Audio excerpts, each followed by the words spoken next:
আচ্ছা আচ্ছা, ওয়ালাইকুম আসসালাম। তোমরা ভাড়া দিচ্ছ না আজ কতদিন হয়েছে? তোমরা কি কিছু বুঝতে পারছো? তোমাদের ভাড়া দেওয়ার কথা ছিল গত মাসে, সেগুলোও তোমরা কমপ্লিট করোনি। সেখানেও তোমাদের কাছে 3,000 টাকা বাকি পড়ে আছে। আজ মাসের 22 তারিখ, এখনো পর্যন্ত তোমরা ঘর ভাড়া টর ভাড়া কিচ্ছু দাও না। তোমার স্বামীকে দেখা করতে বললে ওনাকে খুঁজে পাওয়া যায় না।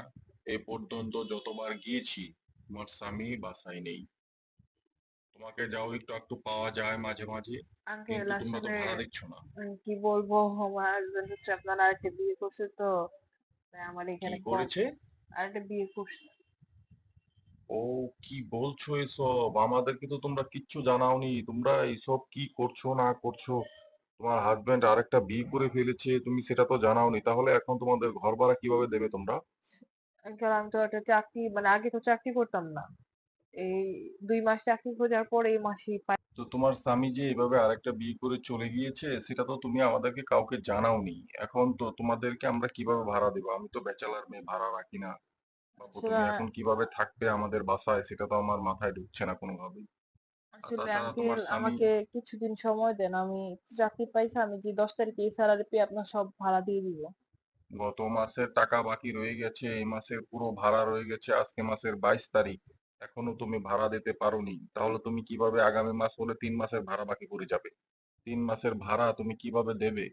আচ্ছা আঙ্কেল ঠিক আছে, আমি আমার বাড়িতে একটা আন্টি আছে, গোল্ডের আন্টি আছে, সেটা আমি রেখে আপনাকে দিব। না, তুমি সেটা তাহলে তোমার বাড়িতে আংটি থাকলে তুমি সেটা আমার কাছে জমা রাখো। সেটা জমা রেখে তুমি তুমি আমি সময় আমার নাও।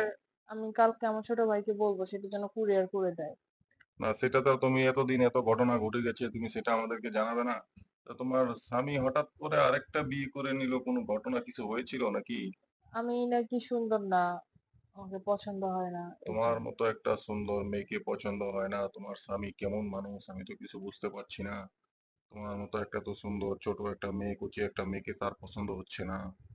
সেটা কি কোনো কথা সে হতে আরো পারে সুন্দর বাপু? পেয়েছে সেজন্য তার পছন্দ হয়নি। এখন তোমরাও আমি কি বাপু বলবো? আজকালকার ছেলে মেয়ে কি দেখে কি বিয়ে শাদী করে ফেলছো, কারো সাথে কোনো যোগাযোগ নেই, পরিবার টরিবার তোমরা তো কিচ্ছু মানছো না। তোমরা তোমাদের যা ভালো লাগছে সেটাই দেখে বিয়ে করে ফেলছো। আসলে এটাই আর কি, তোমাদেরকে এটাই ভুল আঙ্কেল। তোমাদেরকে বলার মতো আর কিচ্ছু নেই, বুঝতে পেরেছো? তোমরা যে কি করো, তোমরা যে কি চাও, সেটা তো আমি কিচ্ছু বুঝি না। এখন বাপু আমি তো এভাবে, তোমার স্বামী নেই, ব্যাচেলার, এভাবে কিভাবে রাখবো বলো? এটা নিয়ে তো বাসার ভিতরে একটা সমস্যা তৈরি হবে। আর তোমার কাকি যদি জানতে পারে তোমার স্বামী চলে গেছে, আপনি তোমাকে তো কাকিকে কোনোভাবে বলবেন রাখতে না, পারবে আমি না। আরেকটা বাসা পাওয়া আগ পর্যন্ত আমি এখানে থাকতে চাই। এখন যদি হুট করে বলেন আমি নতুন চাকরি নিছি, আমার ডিউটির এত চাপ যে আমি আপনার 8টায় যাই, যে আমি আজকে মানে 9টায় আসছি, দেখে আপনার 11টা 12টায় ছুটি হয় আমার। এত বাবু, এত এত অসুবিধা, এত সমস্যা নিয়ে তোমাকে আমি আঙ্কেল কি রাখতে প্লিজ, পারবো বলো? Uncle please, uncle. না শোনো বাপু, এখানে তুমি অনুরোধ করলে তো সবকিছু হবে না। সব অনুরোধ কি রাখা যায় বলো?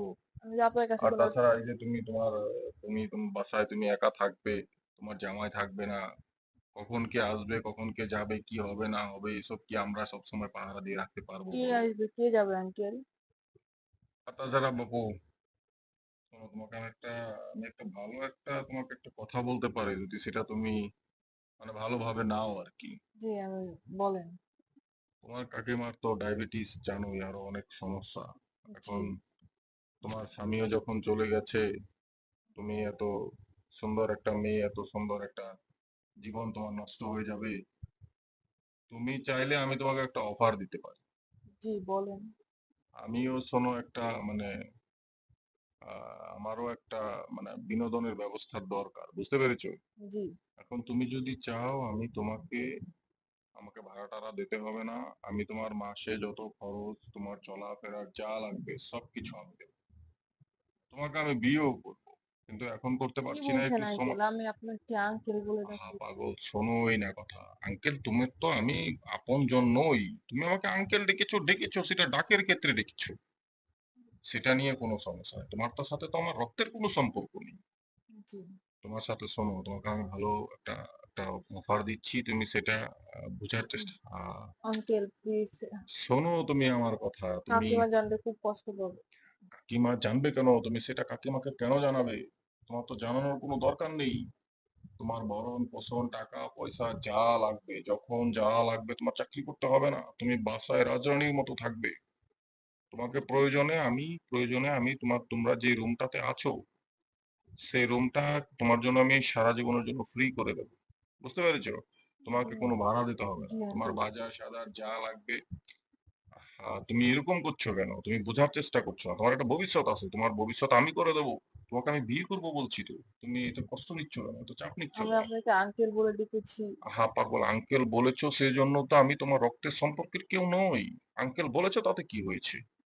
আঙ্কেল বলেছো, এখন তুমি আমাকে স্বামী হিসেবে মেনে নেবে। বিষয়টা তো এরকমই, তোমাকে আমি খুব দ্রুত বিয়ে করব। শোনো, তুমি একটা কাজ করো, তুমি তোমার ঘরে যাও, আমি আসছি। তুমি ঘরে যাও, সমস্যা নেই, এটা কেউ জানবে না, শুধু ঠিক তোমার আর আছে। আমার ভেতর থাকবে। তুমি তোমার ঘরে যাও, আমি আসছি, যাও। ঠিক আছে। যাও, ঘরে যাও। শোনো, এখন থেকে আমি তোমার ঘরে আসবো, বুঝতে পেরেছো? আমি তোমার ঘরে আসবো, সেটা যেন কেউ, তোমার কাকিমা যেন, বিশেষ করে তোমার কাকিমা যেন কোনোভাবেই জানতে না পারে। জি আঙ্কেল। আঙ্কেল বলছো কেন এখন? তোমার সাথে কি আমার এখন আর আঙ্কেলের সম্পর্ক? তুমি কি পাগল নাকি? এখন থেকে আমি তোমার বাসায় আসবো, তোমার যখন যা লাগবে তুমি সরাসরি আমাকে বলবে। জি আঙ্কেল। আবার আঙ্কেল বলছি, আচ্ছা, বোকা আচ্ছা নাকি? ভাইয়া। হ্যাঁ, ভাইয়া বলো, সমস্যা নেই, ভাইয়া বললেও কোনো সমস্যা নেই। আর তোমার তোমার স্বামী যখন চলে গেছে, তোমারও তো